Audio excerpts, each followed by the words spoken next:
السلام عليكم ورحمة الله وبركاته. اليوم احنا نعمل لكم الفريكي. انا سلقت اللحمات مشان ما يطول الفيديو، بس اللحمات مثل العادي بتخلوها ليغلوا مزبوط. بتشيلوا الغتوة اذا في زفرة، بعدين بتحطوا اللي بدكم اياه: ورق دغار، بصلي، شوية فلفل اسود، وشوية ملح. طبعا اذا عندكم منكهات تانية حابين تحطوها ما في اي مشكلة، ليمي مثلا اي شيء، بس هيك بكفي. انا هلا سلقت اللحمات وهلا راح اعمل الفريكي. هي المعلمية بعمل الفريكي. انا هلا حطيت شوية زيت، راح احط شوية زبدة. طبعا في عالم يعملوها بلية كمان، في عندي هاي كتير منيحة، جيبوا منها بنصحكم. هاي الزبدة انا بعملها للستيك للكذا، بس كتير كمان منيحة مجربها. حطيت شوية زبدة وشوية زيت. طبعا الفريكي ما بدي اقول لكم، الفريكي ما بتنتقع، بس بتغسل غسل. تغسلوها مزبوط وبتحطوها بس ليحمى الزيت، وبصيروا بتحركوها بتحمسوها، بتخلوها. بعد ما حمى الزيت حطيت الفريكي انا.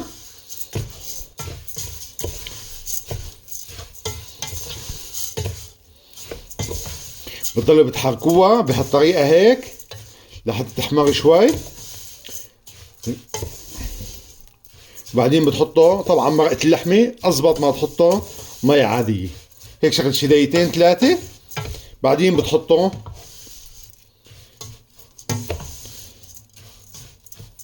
المي، مية اللحمة.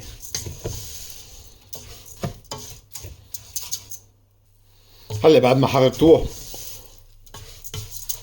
شي دقيقتين ثلاثة، هلا بتحطوا مرقة اللحمة. طبعا بده يعير، هو احسن اللي ما بيعرف يطبخ او مبتدئ. وفي عالم كثير بتحب تعير. تقريبا كل كاسة فريكي بدها كاس ونص اكثر شوي مي، إن كان مي عادية وكان مية لحمة او مرقة دجاج. وفي عالم كثير بتطبخ والشيفية بحبوا يضلوا يعيروا. في عالم اذا حطوا كيلو فريكي بحبوا شو يحطوا كيلو ونص مي. هو بالعيار يعني كمان يعني بكون افضل. يعني في عالم كتير بتقول لك بالعيار احسن. لسه بدهم مي، انا بس عم بحركهم.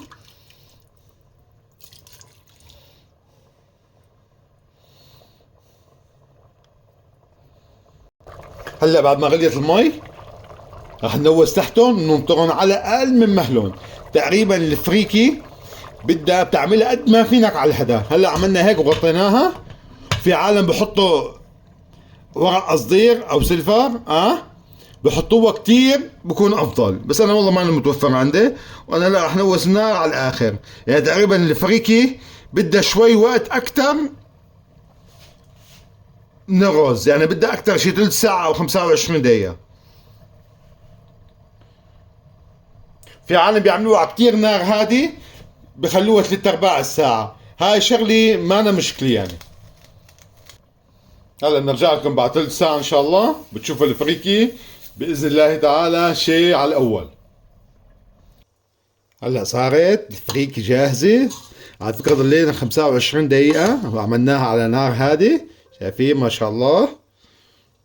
وهلا بعد ما حركتها هيك بنخليها شي حوالي 10 دقايق بنغطيها، وبعدين بنسكبها تطلع غير شكل ان شاء الله. طبعا بنخليها على النار على الغاز نفسه وبنغطيها وبنخليها شي 10 دقايق. حبايب قلبي، نحن هلا راح نسكب الفريكي، شايفين ما شاء الله طلعت غير شكل ما شاء الله. حتى شوفوا ما لزقت، نوب ما لزقت،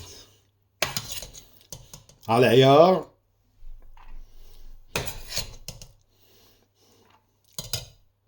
شايفين طنجرة ما لزقت بنوب. هول المعلمية. هلا بنحاول مشان الجمالية بس نعمل هيك، شايفين. هلا بنحط اللحمة. شوفوا ما شاء الله صفيناهم دول موزات. ولا رح نحط المكسرات. احلى فريكة بالعالم ما شاء الله، تبارك الرحمن. شوفوا على هالمنظر، منظر شيء بشهي. والان حان وقت الاكل حبايب قلبي. اذا عجبكم الفيديو دعمونا بلايك وشاركوا بقناتنا واعملوا شير بين اصدقائكم عشان يشوفوا كيف الفريكة بتنعمل على اصولها. وكل مين له طريقته، اكيد في عالم بحطوا لها بصل، في عالم بحطوا لها جزر، وكله بصير. عرفت علي كيف؟ كله يعني مزبوط شغله. حبايب قلبي يا هلا.